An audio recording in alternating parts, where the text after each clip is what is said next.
तो देखिए स्टूडेंट्स, आज अपन वर्कशीट नंबर 3 की जर्नल की अपन प्रॉब्लम ले रहे हैं। सबसे पहले प्रॉब्लम है पॉइंट नंबर 8 में। 8 में कहता है paid cash to Rohan on behalf of Akbar. Akbar को हमने, अकबर की बिहाफ पे हमने रोहन को पे किए। इसका मतलब अकबर ने हमें कहा कि पे कर दे, तो हमने पे कर दिए। तो हमने कहा होगा अकबर को कि देख भाई, पे तो हम कर रहे हैं पर लेंगे तो उससे जिसकी बिहाफ पे काम होता है उसी का नाम आता है। तो अकबर की बिहाफ पे काम हुआ है तो हम ये नहीं कहेंगे कि रोहन को पे किए। अकबर ने हमें कहा था तो हम तो यही मानेंगे हमने अकबर को दिए हैं। तो यहाँ अकबर को डेबिट करना पड़ेगा और कैश हमारा गया ही है। तो रोहन को हमने दिए तो हैं लेकिन अकबर के कहने पे दिए हैं। दैट्स वाई अकबर हमारा डेबिट ओके डेटर बन जाएगा। हम लेंगे अकबर से क्योंकि अकबर ने हमें कहा था, तो हम लेंगे अकबर से, इसलिए यहाँ अकबर को डेबिट किया जाएगा। जिसकी बिहाफ पे काम होता है उसी को डेबिट किया जाता है। नेक्स्ट प्रॉब्लम है 9th में, विड्रॉ ₹4200 फ्रॉम ऑफिस। तो इसका मतलब ऑफिस से कैश गया 4200 का, एंड 5800 फ्रॉम बैंक, और बैंक से भी 5800 का बैंक गया फॉर द प्राइवेट यूज। यानी ड्राइंग्स आपकी डेबिट हो जाएगी। ड्राइंग्स टोटल डेबिट होगी 10,000 से, और ये आपका टू कैश हो गया 4200 और टू बैंक हो गया 5800। ड्राइंग्स आपकी डेबिट हो जाएगी टोटल 10,000 से, क्योंकि दोनों ड्राइंग है। कुछ ड्राइंग आपने कैश में की है और कुछ बैंक से की है। एंट्री नंबर 10 में देखो, Haribabu was appointed as cashier on a salary of 6,000। Haribabu कोई पर्सन, उसको अपॉइंट किया, उसको सैलरी हम देंगे 6,000। ठीक है, अपॉइंट किया उसको, अभी सैलरी देने की बारी नहीं आई है, लेकिन सिक्योरिटी के तौर पर उससे 20,000 रुपये हमने ले लिए। तो कैश अकाउंट डेबिट, पैसा आया और सिक्योरिटी क्रेडिट हो जाएगी या हरी बाबू क्रेडिट हो जाएंगे। कुल मिलाकर ये हमारी लाइबिलिटी है 20,000 रुपये की। हमने उससे एक तरह से सिक्योरिटी ले रखी है कि भाई हमने तेरे को अपना कैशियर बनाया है, कल को तू पैसा लेके भाग जाए तो, इसीलिए हमने 20,000 रुपये उसके अपने पास रख लिए कि वो भागे नहीं। देखो भागना होगा तो भाग जाएगा ही, जब रिटायर होगा ना वो या वो जॉब छोड़ेगा तब ये 20,000 रुपये आपको उसको वापस देने पड़ेंगे। ये एडवांस मनी है, ये आप इसको सिक्योरिटी मनी कह लो। जब भी आप किसी से सिक्योरिटी मनी लेते हैं तो ये आपकी लाइबिलिटी होती है, क्योंकि आज नहीं कल ये आपको वापस चुकानी पड़ेगी। तो यहाँ हरी बाबू को क्रेडिट कर लो या सिक्योरिटी को क्रेडिट कर लो, ब्रैकेट में हरी बाबू लिख दो, एक ही बात है। देखो इलस्ट्रेशन पॉइंट नंबर 11 में देखिए, the following balances are appeared in the books of Moon limited. ये ओपनिंग एंट्री बेसिकली। कैश आपका आया 10,000, बैंक आया 25,000, स्टॉक आया 15,000, और देन आपके डेटर हैं, रोज है 18,000 से, ट्यूलिप है 22,000 रुपये से। देन लाइब्रेरीज हैं, लाइब्रेरीज में आपके क्रेडिटर हैं, क्रेडिटर में लिली है आपकी 8,000 से क्रेडिटर है, जैस्मीन 12,000 से क्रेडिटर है, और कैपिटल आपकी 50,000 है, और बैंक लोन आपका 25,000 है।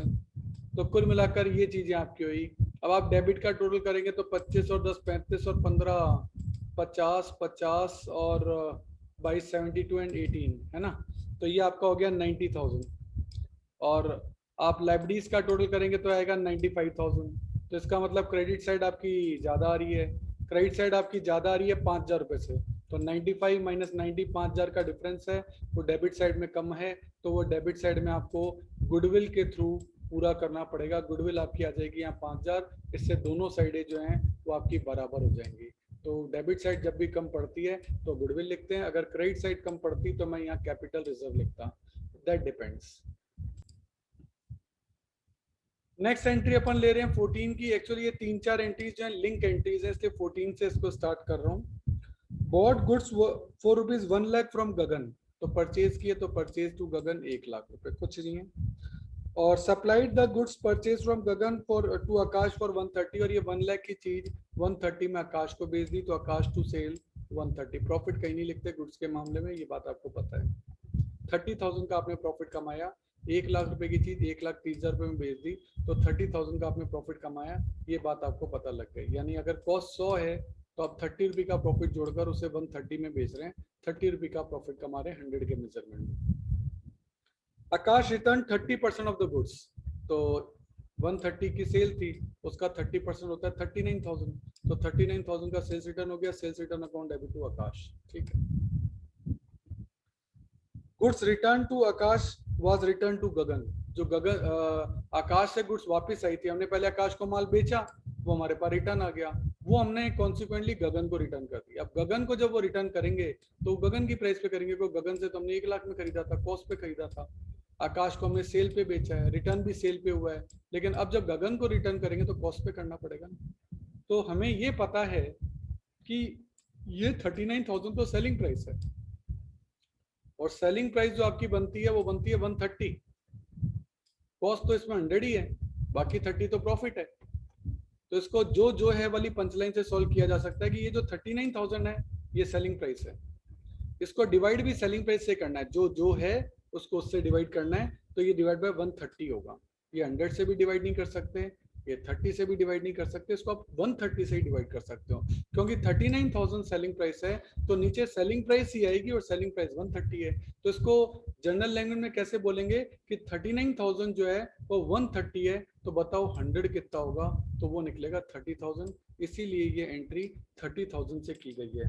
इसको एक तरीके से और भी मैं बोल सकता हूँ कि मैं ये कह सकता हूँ कि 130 के अंदर कॉस्ट कितनी है, 100। 130 के अंदर कॉस्ट कितनी, 130 तो सेलिंग प्राइस है, कॉस्ट है 100, तो बताओ 39,000 में कॉस्ट कितनी होगी, तो वो आएगी 30,000। इसको मैं दूसरे तरीके से क्या बोल रहा हूँ कि 39,000 जो है वो तो 130 है, तो बताओ 100 कितना होगा, इससे भी आएगा 30। तो चीज ये एक ही है, 39 divide by 130 divide by 130 into 100, वो बोलने के तरीके में फर्क है। यहाँ मैं बोल रहा हूँ 39,000 सेलिंग प्राइस है, तो उसको सेलिंग से ही डिवाइड करना है। 39,000 130 है, तो 100 कितना होगा, 100 है कॉस्ट, कॉस्ट निकल जाएगी। और मैं यहाँ कह सकता हूँ कि 130 अगर सेल है तो कॉस्ट कितनी है, क्या 130, तो बताओ 39 की सेल पर कॉस्ट कितनी होगी, जी 30। इस तरीके से 30,000 दो तरीके से निकाला जा सकता है, आप किसी भी तरीके से निकालें, बोलने में ये थोड़ा सा इजी रहता है, बाकी आपकी चॉइस है, आप किसी भी तरीके से इसे कर सकते हैं। 18 में आपको कहता है paid to Gagan at a discount of 5%, 5% के उसमें उसको डिस्काउंट में उसको पेमेंट किया। तो देखो गगन से हमने 1 लाख का माल तो खरीदा था, ये तो हमको पता ही है, ये 1 लाख का खरीदा था, 30 का उसको रिटर्न कर दिया, ये भी तो गगन है, ये गगन है, ये भी गगन है। 1 लाख में से 30 का तो रिटर्न ही कर दिया, तो 1 लाख में से 30 का तो बचा 70, और 70 में 5% का डिस्काउंट काटा 3500 का, तो बाकी बचा 66,500, वो उसको पेमेंट कर दिया। तो गगन अकाउंट डेबिट 70,000, 66,500 का पेमेंट किया, 3500 का डिस्काउंट काट लिया, ये डिस्काउंट हमारे लिए इनकम हो गई, इसलिए इसको क्रेडिट कर लिया। फुल सेटलमेंट में आपका गगन का अकाउंट जो है वो आपका क्लोज हो गया। 19 में आपको कहा कि cash settles is Aakash settles is account by giving a cheque of 90,000 which was deposited into the bank. 90,000 में मिले आकाश से। अब आकाश का देखो, आप आकाश का अगर आप देखोगे तो आकाश को आपने डेबिट किया था 130 से, फिर यहाँ क्रेडिट कर दिया 39 से, तो 130 में से 39 तो रिटर्न ही आ गया, बाकी बचा 91। ये देखो 130 में से 39 रिटर्न आ गया, बाकी बचा 91, और 91 के लिए उसने आपको 90 दिए, यानी 1,000 रुपये नहीं दिया, तो 1,000 रुपये आपका डिस्काउंट नुकसान हो गया। तो पैसा आपने बैंक में जमा करा दिया चेक, तो बैंक अकाउंट डेबिट 90,000, कैश नहीं होगा बैंक होगा, और 1,000 का नुकसान हो गया, डिस्काउंट अलाउड अकाउंट डेबिट 1,000 रुपये, to Aakash credit the giver 91,000। 25 में आपको कहता है bought goods of the list price 1 lakh, यानी लिस्ट प्राइस है उसकी 1 लाख, ठीक है, एट 10% ट्रेड डिस्काउंट, तो 10% का ट्रेड डिस्काउंट लेस कर दिया, बाकी बचा 90, एंड 2% कैश डिस्काउंट, तो कैश डिस्काउंट तो कैश वाली पे देंगे, देखते हैं। From Moomal from Rohan and paid 70% on the same time by cheque, ठीक है, 70% आपने चेक से पे किया है, तो 90 का 70% आपने चेक से पे किया है, 90 का 70% होता है 63,000, तो बस इतना ही पे किया है। पेमेंट पे आपको डिस्काउंट मिलता है, तो पेमेंट यहाँ कैश से भी पे हो सकता है और बैंक से भी, चेक से भी हो सकता है, तो यहाँ पेमेंट हुआ तो उस पर 2% का डिस्काउंट मिलेगा, 63,000 का 2% होगा 1260, बाकी का 61,740 पे हो जाएगा।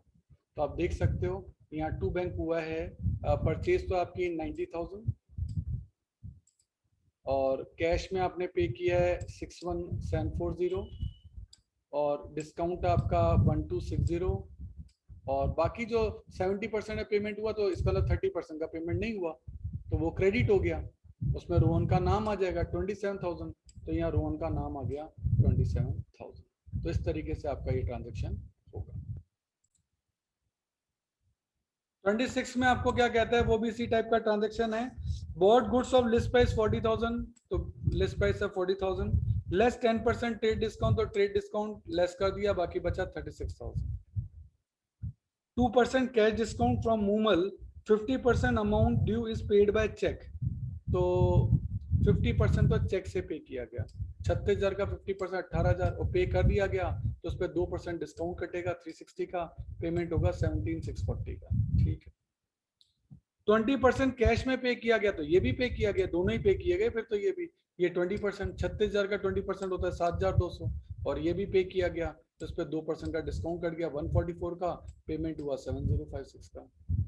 बाकी का पेमेंट नहीं हुआ, तो बाकी का जो पेमेंट नहीं हुआ वो आपका रहा इसका 30%। भाई 50 तो यहाँ हो गया, 20 यहाँ हो गया, तो 70 का तो पेमेंट हो गया ना, बाकी 30 का पेमेंट नहीं हुआ, तो वो 36,000 का 30% होता है 10,800, इसका पेमेंट आपका नहीं हुआ। तो अब आप सारी एंट्री में सारी चीजें कर सकते हो। परचेज तो आपकी हुई थी 36,000 की, क्रेडिट आपका 10,800 है, तो टू मूमल 10,800, और कैश का आपने पेमेंट किया है 7056 का, तो टू कैश 7056, और चेक से पेमेंट किया 17,640 का, तो टू बैंक 17,640, डिस्काउंट 144 तो यहाँ है और 360 यहाँ है, तो दोनों को जोड़ दो, तो ये होगा 504 का, तो टू डिस्काउंट रिसीव्ड 504 का। तो ये पूरी वर्किंग आपको एग्जाम में देके आनी पड़ेगी कि ये सारी कैलकुलेशंस आपकी कैसे हुई है। पॉइंट नंबर 29 है सप्लाइड गुड्स कॉस्टिंग 6,000, कॉस्ट है 6,000 to Aanchal, issued invoice at 10% above. Issue का इनवॉइस का मतलब होता है बिल, और बिल होता है सेलिंग प्राइस पे, और सेलिंग प्राइस निकलती है जब आप उसमें प्रॉफिट जोड़ते हो, तो इसने लिखा है 10% अबव कॉस्ट। 6,000 की तो कॉस्ट है, कॉस्ट में 10% उसका जोड़ दो, तो वो अबव कॉस्ट हो जाएगा 6,600, that is your selling price. पर उसमें 5% का ट्रेड डिस्काउंट है, तो 6,600 का 5% 330 लेस हो जाएगा, यानी नेट सेल आपकी 6,270 की है। एंट्री हो जाएगी आपकी Anchal account debit to sale 6,270। DK Goyal में यही ट्रांजेक्शन एग्जांपल नंबर 16-17 के आसपास है, उसमें शकुंतला के नाम से ये एंट्री है, सेम इसी फिगर से 6,270 से ही आप चेक कर सकते हैं। नेक्स्ट अपन देख रहे हैं 34। 34 में बहुत ही मिनिमम एक वर्ड दिया गया, कैश्ड। कैश्ड वर्ड बना है, कैश से कैश को जमा करा दिया, एज ए वर्ब लिखा गया कैश्ड। हाँ, कैश्ड का मतलब है कि आपने एक चेक को कैश करा लिया। मैं वापस से रिवाइव कर रहा हूँ इस चीज को। कैश्ड का मतलब है आपने एक चेक को कैश करा लिया, यानी कैश आपके पास आ गया, तो cash account debit to bank, यानी बैंक से पैसा निकाला है। कैश्ड मतलब एक सेल्फ का चेक काटा और उससे पैसा निकाल लिया, उसको बोलते हैं कैश्ड। और इसका एक और रिवर्स ट्रांजैक्शन भी होता है, वो होता है बैंक्ड। बैंक्ड का मतलब होता है पैसे जमा कराना। ध्यान देना, एक ट्रांजैक्शन आएगा बैंक्ड। बैंक्ड का मतलब होता है पैसे जमा कराना, उसमें रिवर्स एंट्री हो जाती है इसकी, bank account debit to cash. तो बैंक्ड का मतलब होता है बैंक में जमा कराना, कैश्ड का मतलब होता है बैंक से पैसा निकालना। 35 में लिखा है बोरोड फ्रॉम देना बैंक, देना बैंक से उधार लिए। तो देखो बैंक जब भी लोन देता है वो आपके हाथ में कैश नहीं देता, वो आपके अकाउंट में पैसे जमा करा देता है। तो आपके बैंक में पैसे आ गए, बैंक अकाउंट में पैसे आ गए, तो बैंक अकाउंट को डेबिट करोगे, और बैंक लोन आपकी एक लाइबिलिटी क्रिएट हो गई, और लाइबिलिटी क्रेडिट करने से बढ़ती है, इसलिए आप लाइबिलिटी को जो है क्रेडिट कर देंगे, इससे आपकी लाइबिलिटी बढ़ जाएगी।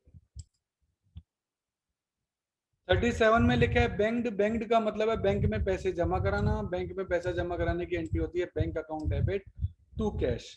38 में लिखा है transferred from current account. Current account का मतलब होता है bank account. Transferred from current account to FD account.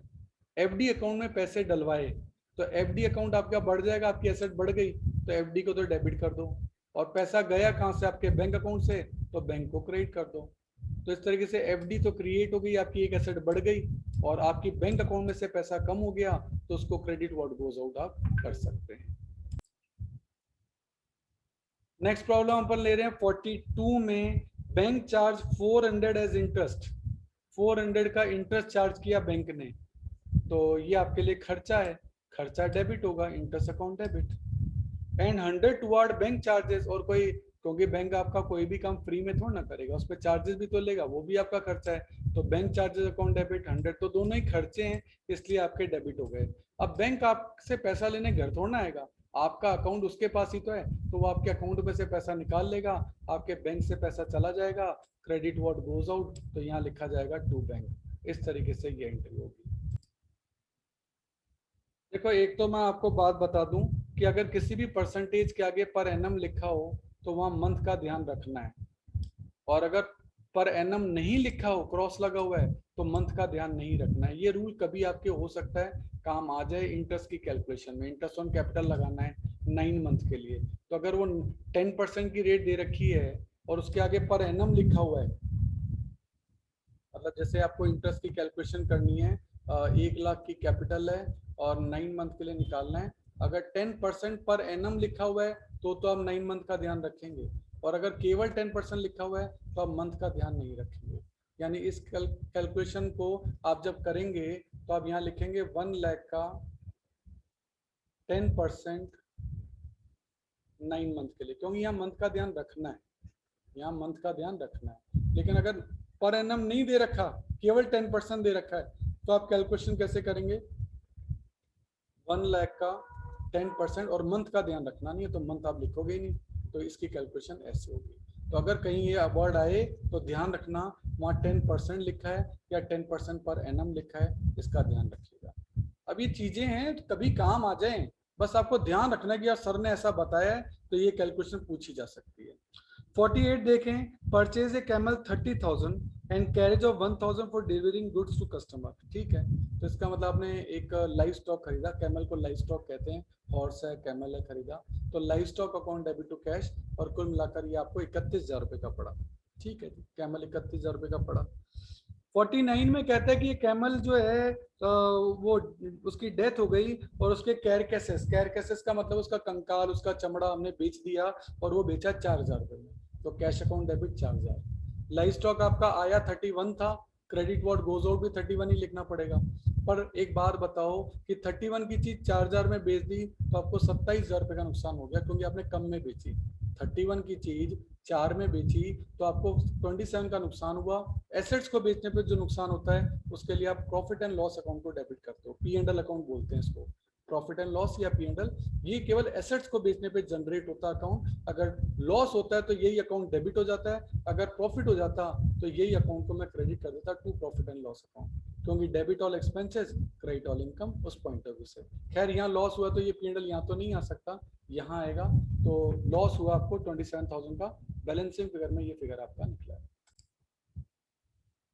Point number 50 में लिखता है रिसीव्ड एडवांस, एडवांस मिला, तो अब आप इसको टू अहिल्या भी लिख सकते हो या टू एडवांस फ्रॉम अहिल्या भी लिख सकते हो, कुछ भी लिख लो, कुल मिला के क्रेडिट करना, आपकी लाइबिलिटी जनरेट हो रही है क्योंकि आपने एडवांस रिसीव किया है। तो received advance 10,000 from Ahilya against an order of goods for 50।